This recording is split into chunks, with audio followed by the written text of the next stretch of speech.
और भैया मानव तन पा करके अगर तुमने गोविंद की कथा नहीं सुनी तो किसी काम के नहीं। बड़े मुश्किल से भगवान ने आपको कथा सुनने का शुभ अवसर मौका दिया है। इसलिए सुखदेव जी कहते हैं राजन भगवान की कथा बड़ी महिमावान है। उधर देवता ब्रह्मा जी के पास गए, बताओ हमें कथा से वंचित कर दिया, आखिर इस भागवत कथा में है क्या ऐसा। ब्रह्मा जी बोले भाई 7 दिन में अपन देख लो प्रत्यक्ष क्या होता है। और 7 दिन में जब देवताओं ने देखा कि हा जीते जागते परीक्षित जी भगवान के धाम को चले गए, सोई जय जयकार हो गया, बड़े आनंदित हो गए। देखो कथा से समझाया जा सकता, कथा पर चलना है आपका काम है। और एक बात, जितना समझाएं केवल उतना मत चलना, आत्म मंथन कर करके आगे चलने का भी प्रयास करना, वरना तुम्हारी गति भी उस नौकर की भांति होगी। एक सेठ का एक नौकर था, नौकर तो नौकर आगी को लगो, नौकर हतो सो का भाव के, सेठ हतो आगी को लगो कंजूस।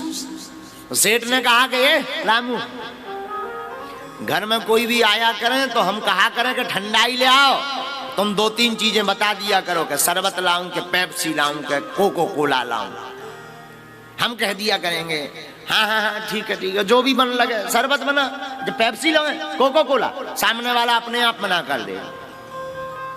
रामू नौकर तो नौकर, अब बुद्धिमान नहीं था, वो बुद्धि का हीन था। बोले ठीक है सर। अब तो घर में जो को भी आवे, सेठ जी कहे रामू ठंडाई लाओ, शरबत लाऊं, पेप्सी लाऊं कि खाली बर्फ ले आऊं। तो बाद में जो आते थे मेहमान वो भी नहीं कुछ नहीं। रामू कह देता था हाँ ठीक है कोई बात नहीं, हम नहीं ला रहे। ये रोज चलता था सेठ के यहाँ, रोज का काम यही था। भोजन के प्रकार भी ऐसी 4-5, 2-3 प्रकार का भोजन। कहे रामू कुछ चटर पटर बना दो। क्या बना दे? मिर्चों की सब्जी बना दे, कुछ और बना दे। तो सामने वाला खुद मना कर देता, तो पता नहीं कि सही में मिर्चों की सब्जी न ले आए। लेकिन एक बार गड़बड़ हो गई, कुछ व्यापारी आए सेठ के घर पर। व्यापारियों ने अपने काम धाम की चर्चा की, बिजनेस की चर्चा की। व्यापारियों ने कहा कि सेठ जी कुछ भी कहो तुम बुद्धि के बड़े तेज हो, हम आपके पिताजी से मिलना चाहते हैं, जरा पिताजी को बुलवाओ, उनके दर्शन करना चाहते हैं कि उनका बालक कितना। तो सेठ जी तो हाव भाव में सब भूल गए। रामू जी मालिक पिताजी को बुलाओ। रामू ने सोचा कि ये पहली बार डिश मंगाई जा रही है, हद तक तो चाय पानी पर चर्चा चलती थी, आज लेकिन पिताजी। लेकिन रामू तो वही बुद्धि भरी थी पुरानी वाली। बोले सेठ जी चंडीगढ़ वाले लाऊं कि मुंबई वाले पिताजी लाऊं, दिल्ली वाले पिताजी लाऊं कि कोलकाता वाले। सेठ ने उठा मग्गा दे टनाटन। रामू बोलो मालिक मार खाया रहे। बोलेगा मेरे 4-4 बाप, जो तू चंडीगढ़ वाला लाएगा, मुंबई वाला लाएगा, 4-4 बाप है का, बाप तो एक ही है। बोले मालिक बुरा ना मानो, तुमने ही कहा था कि कोई भी बात बोला करूं तो 4-4 प्रकार से बताना। मैंने तो उसी प्रकार से बता दिया कि जिस प्रकार शरबत ठंडाई 4 प्रकार की, उसी प्रकार बाप भी 4 प्रकार के। बोलो सीताराम, जोर से बोलो, और जोर से बोलो। अगर कथा सुन करके तुमने अपनी बुद्धि ना लगाई तो ये नौकर जैसी तुम्हारी भी गति हुई है। बोलो सीताराम। हाँ, इसलिए कथा सुन करके कुछ अपनी भी बुद्धि लगाना, यही भर नहीं कि महाराज ने कह दिया कथा सुनो सीताराम गाओ और तुमने 4 ताली बजाई ठुमका लगाओ जय जय। हाँ, ये भर कथा थोड़ी है, ना ना ना। और हमने अक्सर देखा है 7 दिन तो राधे राधे राधे राधे राधे राधे, 8वें दिन आधे आधे, हाँ हाँ 8वें दिन सब आधे आधे बचा। अब को समझाए तुम्हें? अरे भागवत की कथा तो हम आपसे यही निवेदन करेंगे, सत्संग आप प्रतिदिन करो।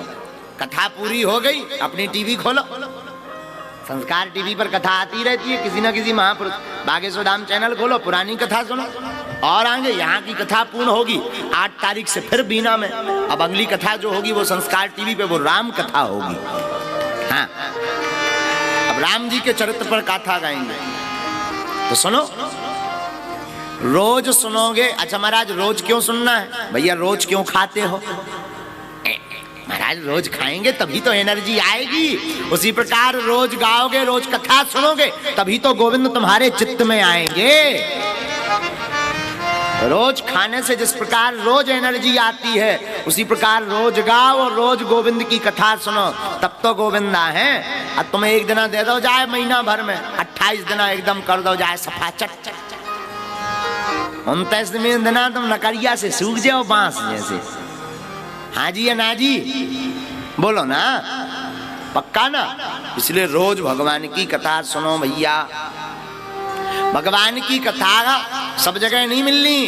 तो जब देखा देवताओं ने क्या, तो परीक्षित जी तरन तारण हो गए। हा आनंद में भर गए देवता। भैया बड़ी दिव्य है भागवत की कथा, अद्भुत है भागवत की कथा। देखो, मूर्ख गुण समझे नहीं तो ना गुणी में चूक, और कहा घटो दिन कर विभव, देखे जो न उलूक। मूर्ख का गुण समझाना बड़ा, मूर्ख को समझाना भैया बड़ा मुश्किल है। और अपना मन, सबका मन प्रायः मूर्ख ही होता है। समझदार कितने भी समझ लें कि हम समझदार हैं, पर एक से एक समझदार इस धरती पर पड़े। हाँ, एक से तुम समझ लो कि हम ही संगीतज्ञ हैं, एक से एक संगीतज्ञ पड़े। इसलिए साधु जी, हम ये नहीं कहते कि अपने को समझदार मत मानो, पर इतना भी मत मानो कि समझदारी भी अपने आप में शर्मा जाए। कई बार इतने आप अपने आप में समझदारी शर्माने लगती। हाँ, एक आदमी और ऐसे ही हतो, तो वो नीचे देख करके चलता था, ऊपर देखते ही नहीं था। अच्छा, नीचे देख करके चले तो अब जब सामने नहीं देखेगा, चाहे जिससे टकरा जाता था, जैसे ही टकराए सोई मूड ऊपर करे। तुम बड़े गधे हो, सामने वाले से बड़े गधे हो, देखकर नहीं चल सकते। सामने वाला बड़ा परेशान के बताओ, नीचे सिर डालकर ये चल रहा, गधा हमें कह रहा, जिससे टकराए उसी से बड़े गधे हो, देखकर नहीं चल सकते। एक बार जा लफड़ा होगा कि जैसे ही वे चले जा रहे तो सो गधई से टकरा गए, और गधा से जैसे ही टकराए और कहने ही वाले थे सो मुंह ऊपर किया, तुम बड़े ग। और बोले अब आप तो आप ही हो, अब आपको क्या कहे मैं, आप तो आप ही हो। हाँ, इतने भी समझदार मत बनो कि समझदारी शर्मा जाए। बोलो सीताराम, जोर से बोलो। इसलिए साधु जी, अपने चित्त को समझाने के लिए गोविंद के गुणानुवाद सुनो।